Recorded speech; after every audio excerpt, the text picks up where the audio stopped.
तुम्हें यहाँ नहीं होना चाहिए था, उसने कहा। उसकी आवाज ऐसी लग रही थी मानो धरती के भीतर से आ रही हो।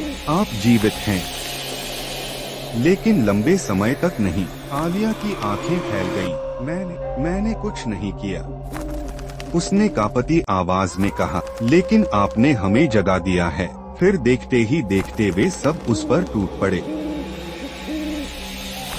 वह गहरी खाई में गिर गई, अंधेरे में, डर के समंदर में, और कब्रिस्तान में बस एक आखिरी चीख थी।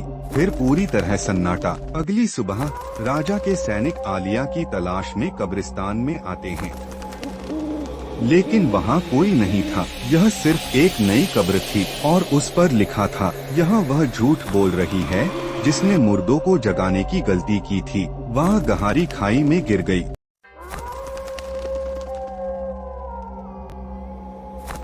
पहला भाग पढ़ने के बाद क्या आपको लगा कि कहानी खत्म हो गई? नहीं, ये तो बस शुरुआत थी। आलिया की चीखें कब्रिस्तान में खत्म हो चुकी थीं, लेकिन उसकी आत्मा अभी भी भटक रही थी। अब असली डरावनी रात शुरू होती है, एक ऐसी रात जो कभी खत्म नहीं होगी। जब आलिया अंधेरे में गिरी तो उसे लगा जैसे वह मर गई हो, लेकिन जैसे ही उसने अपनी आंखें खोली, उसे एहसास हुआ कि वह अभी भी वहाँ थी, लेकिन कहाँ? उसके चारों ओर घोर अंधेरा था।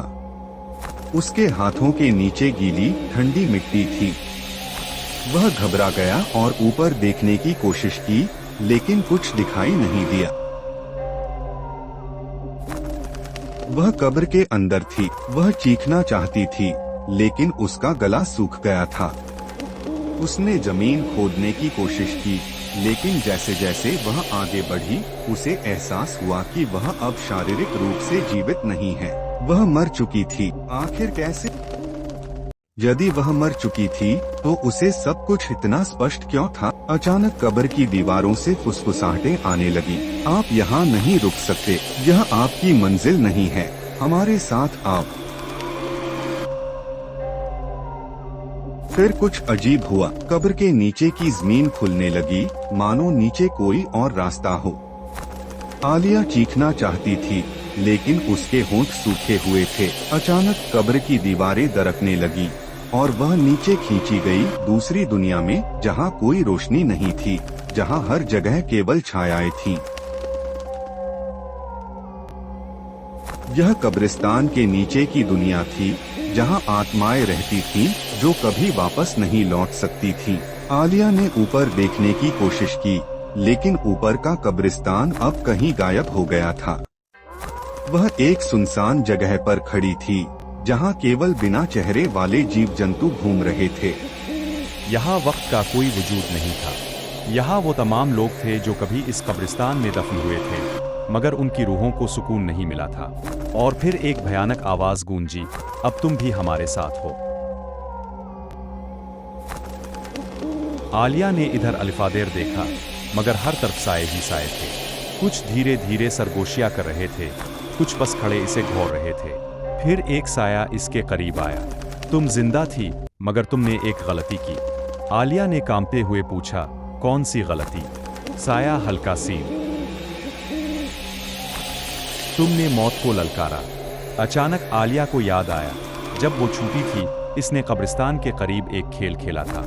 गांव की रवायत के मुताबिक, अगर कोई रात के वक्त किसी पुरानी कब्र पर खड़ा होकर 3 बार कहे, मुझे मर्दों से डर नहीं लगता, तो वो मुर्दे हमेशा के लिए इसके पीछे लग जाते हैं। और आलिया ने ये जुमला कहा था। बचपन में की गई एक मामूली गलती आज इसके अंजाम का सबब बन रही थी।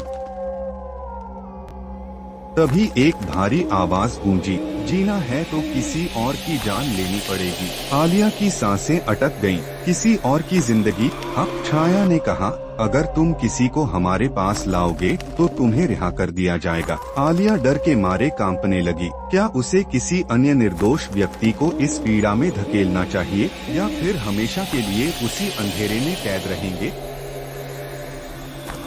आलिया ने हाँ कहा, और अचानक कब्र की जमीन फिर से हिलने लगी। पलक झपकते ही वह कब्रिस्तान में वापस आ गई थी, लेकिन इस बार वह पुनर्जीवित लोगों में से थी। अब उसके पास एक मिशन था, अब उसे किसी और को लाना था, कब्रिस्तान की अंधेरी रात में हमेशा के लिए कैद होने के लिए।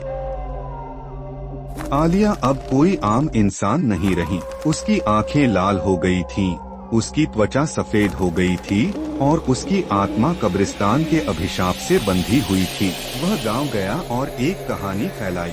यदि कोई बहादुर है तो उसे रात में कब्रिस्तान में जाना चाहिए और इन शब्दों को दोहराना चाहिए, मैं मनुष्यों से नहीं डरता। कुछ दिनों बाद 3 बहादुर युवकों ने चुनौती स्वीकार कर ली। आलिया कब्रिस्तान के गेट पर खड़ी हो गई और मुस्कुराकर बोली, स्वागत है, अब आपकी बारी है।